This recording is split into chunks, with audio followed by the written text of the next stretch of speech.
আজ শোনাবো প্রচলিত প্রবাদ সাক্ষী গোপালের পেছনে থাকা একটি ছোট্ট কাহিনী।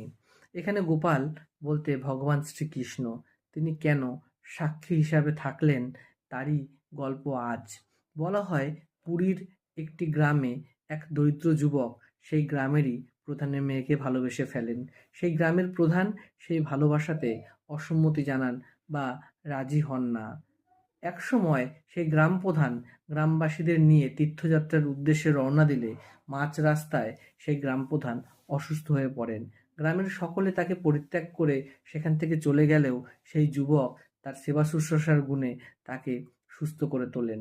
সে গ্রাম প্রধান কথা দেন যে তিনি তার কন্যাকে তার হাতেই তুলে দেবেন, কিন্তু সেই যুবক তাতে আশ্বস্ত হয় না। সেই আশ্বাস রাখার জন্য গ্রাম প্রধান কাছাকাছি একটি শ্রীকৃষ্ণের মন্দিরের বিগ্রহের সামনে তাকে সেই প্রতিশ্রুতি দেন। এরপর তারা নিজেদের গ্রামে ফিরে এলে এবং পুরনো সেই কথা যখন সেই যুবক গ্রাম প্রধানকে স্মরণ করাতে যায়, তখন তিনি তা অস্বীকার করেন।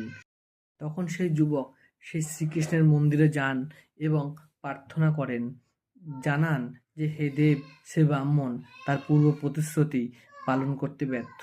যেহেতু গোপাল বা শ্রীকৃষ্ণ সাক্ষী হিসাবে ছিলেন, তাই তিনি কথা দেন যে তুমি সে ব্রাহ্মণকে গিয়ে তোমার মনের কথা পুনরায় বলো, আমি তোমার পেছন পেছন আসছি। যতক্ষণ পর্যন্ত নূপুরের ধ্বনি শুনতে পাবে ততক্ষণ তুমি নিশ্চিত থেকো আমি তোমার পেছনেই আছি, কিন্তু ভুল করেও তুমি পেছনে ফিরে তাকিও না। হঠাৎ করে যাত্রাপথে যখন নূপুরের ধ্বনি শুনতে না পায়, যুবক পেছন ফিরে তাকায় এবং সেই স্থানেই সেই বিগ্রহ অর্থাৎ গোপালের বিগ্রহ সেখানে স্থির হয়ে যায়। যখন যুবক জানতে চায় যে কেন নূপুরের ধ্বনি সে শুনতে পেল না, তখন শ্রীকৃষ্ণ বা গোপাল জানান যে তার নূপুরের ছিদ্রে বালি ঢুকে যাওয়ায় এই ঘটনাটি ঘটেছে। কিন্তু গোপাল বা শ্রীকৃষ্ণ তাকে বলেন যে তুমি ব্রাহ্মণের কাছে গিয়ে তোমার কথাটি পুনরায় বলো, সে ব্রাহ্মণ অস্বীকার করতে পারবে না। এরপর ওই ছেলেটির মুখে গ্রামবাসীরা সেই দৈবাৎ ঘটনা শুনে সকলেই সেই স্থানে তা দর্শনের জন্য আসেন এবং গ্রামবাসীদের চাপে পড়ে সেই ব্রাহ্মণ তার পূর্ণ প্রতিশ্রুতি পালনে বাধ্য হয়।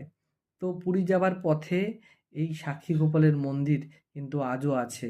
মন্দিরটি আনুমানিক 11 শতকে নির্মিত।